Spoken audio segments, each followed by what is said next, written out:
Занимайся своими делами, я все понял. Спасибо за информацию, которую я не просил».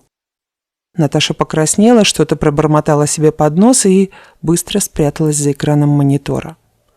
На следующий день Наталья не пришла на работу.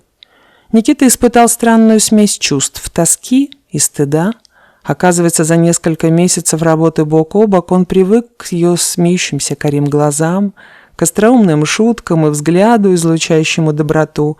Никита вдруг понял, что Наташа всегда была рядом с первого дня, помогала ему, опекала и никогда ничего не требовала взамен. А еще она ни разу не пропускала работу, и молодой человек чувствовал какую-то неприятную тревогу. Решив зайти к боссу с целью узнать что-то о девушке, парень так был занят своими чувствами, что забыл постучать.